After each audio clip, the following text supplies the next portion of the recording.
Bonjour, bienvenue dans cette capsule vidéo. On parle toujours d'équations de droite, mais on va résoudre un exercice assez complexe puisqu'il y a beaucoup d'initiatives à prendre. C'est l'exercice 16 de votre feuille sur lequel on vous dit que la figure ci-contre est composée de deux carrés juxtaposés, de côté 2,5 et 4, et on vous demande de déterminer la longueur, la distance OB, sachant que A c'est ce sommet, B celui-ci, et O en fait c'est le point ici. Donc comment on va procéder? On vous parle de distance. L'idée à avoir, c'est que vous avez une formule qui vous donne la distance entre deux points. C'est une formule que vous avez vue en seconde et qui n'est valable que dans les repères orthonormés. Le problème, c'est qu'on n'a pas de repère. Donc on va poser un repère, c'est l'idée ici. On va créer un repère judicieux. Quand on aura ce repère, on va donner les coordonnées des points O, A et B, bien sûr, pour, au final, utiliser la formule de seconde que je vous réécris ici. La longueur OB, qu'est-ce que c'est? C'est une grosse racine carrée, donc on peut peut-être déjà écrire OB carré. C'est XB moins XO, le tout au carré, plus YB moins YO, le tout au carré. Vous pouvez mettre une racine là-dessus. Dans ce cas-là, vous enlevez le carré. Donc voilà la manière de procéder. Un repère déjà. Ensuite, les coordonnées de O, A et B dans ce repère, bien sûr, pour pouvoir terminer sur la distance OB, la longueur OB. Problème, le repère, qu'est-ce qu'on prend? Alors, on a le point O qui nous engage, qui nous induit peut-être de poser le repère avec comme origine O. Le souci, si on fait un truc pareil, c'est que les coordonnées de O seront très faciles à trouver, 0, 0. En revanche, les coordonnées de A et de B, c'est beaucoup plus compliqué vu qu'on ne connaît pas cette longueur-là. Donc, l'idée, c'est de partir sur les choses qu'on connaît. Qu'est-ce qu'on connaît dans cet exercice? On sait que ça fait 4. Ça aussi, là aussi, là aussi. On sait que ça fait 2, 5. Là aussi, etc. Donc, on va plutôt partir sur un repère placé ici, dont l'origine serait ici en tout cas. C'est la difficulté de l'exercice, c'est de voir ce genre de choses. Donc un axe comme ça et puis un comme ceci. Qu'est-ce qu'on va connaître facilement dans ce repère? Les coordonnées de B seront facilement obtenables. Les coordonnées de A, pareil. Donc on va connaître les coordonnées de A, les coordonnées de B. On va pouvoir trouver, grâce à ces deux coordonnées et une équation de droite, les coordonnées du point O. Et quand on aura les coordonnées du point O, on pourra enfin calculer la distance OB.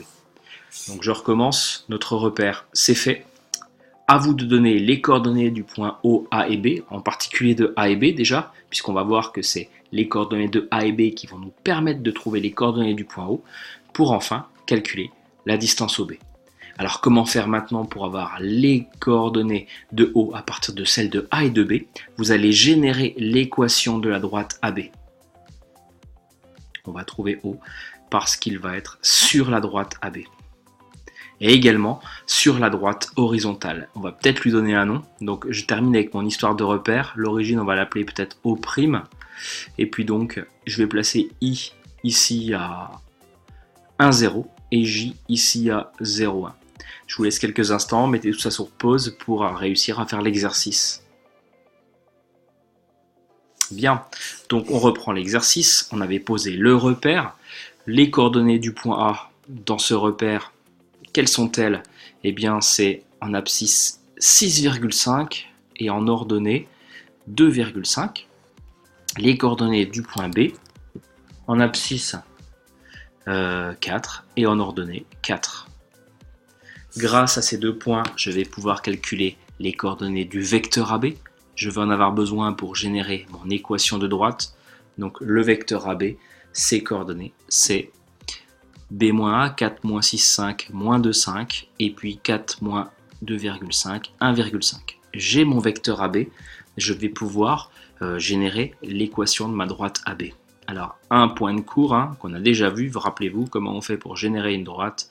On pose un point M de coordonnées quelconque XY sur cette droite AB. Qu'est-ce que ça veut dire?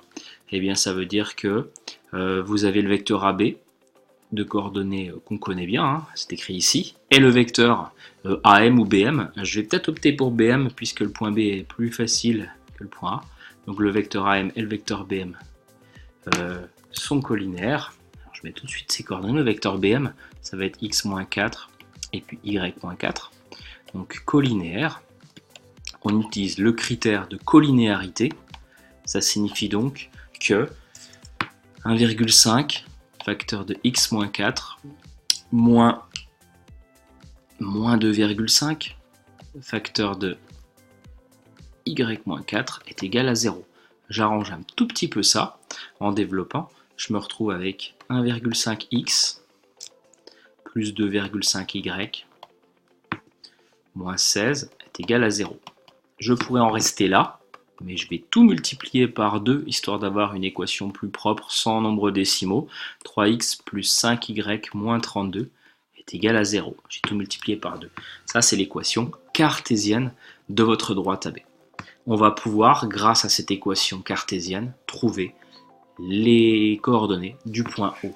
Alors, comment va-t-on procéder? Le point O, sa spécificité, c'est qu'il appartient bien sûr à la droite AB, mais qu'il appartient aussi, il est au croisement de la droite AB avec la droite horizontale que j'ai appelée O'I. Alors qu'est-ce que ça signifie qu'il est sur ces deux droites? Ça veut dire, si j'appelle ces coordonnées XO, YO, que 3XO plus 5YO moins 32 est égal à 0. J'ai injecté ces coordonnées là-dedans, ça c'est pour sa présence sur la droite AB, mais ça veut aussi dire qu'il est sur la droite horizontale. Et la droite horizontale, quelle est son équation? Eh bien l'axe des abscisses, son équation c'est y égale 0. Donc j'ai y0 qui vaut 0. Grâce à ça, en remplaçant y0 dans la première équation, je me retrouve avec 3x0 plus 5 fois 0, donc je ne le mets plus, moins 32 égale à 0. Et donc vu que j'ai mis une équivalence, je suis obligé de trimballer les deux coordonnées. Conclusion, x indice O, c'est 32 tiers, à peu près 10,6, ce qui est cohérent, hein, vu que l'on était déjà à 6,5, ça paraît tenir la route, et puis y0, c'est 0. Donc mon point O, ses coordonnées, c'est 32 tiers, 0. Dernière étape de notre calcul, de notre exercice, pardon, c'est de trouver la distance OB. Je vais faire ça ici. Conclusion. Ma distance OB carré déjà peut-être, ça va être XB, 4, moins XO, 32 tiers, le tout au carré, plus YB, toujours 4, moins YO, 0, au carré. Donc un petit peu de calcul. 4 moins 32 tiers, ça fait 12 tiers moins 32 tiers, c'est-à-dire moins 20 tiers, le tout au carré, plus 4 au carré, moins 20 tiers, le tout au carré, ça fait 400 sur 9, plus 16. Je vous laisse vérifier que 16 en neuvième, ça fait 144 neuvièmes. Je me retrouve donc avec 400 plus 144 sur 9, c'est-à-dire 544 sur 9. Bilan des courses, que vaut OB? Alors techniquement, vous savez, quand vous avez un carré, pour avoir la valeur initiale, vous avez deux solutions, racine de 544 sur 9 ou moins racine de 544 sur 9. Mais ici, on en prend de longueur positive, donc une seule solution, racine de 544 sur 9 ou racine de 544, pardon, le tout sur 3, qui vaut à peu près 7,77 cm, enfin unité de longueur en tout cas. Voilà pour cet exercice assez riche, assez complet, avec pas mal de choses. À bientôt pour une prochaine capsule.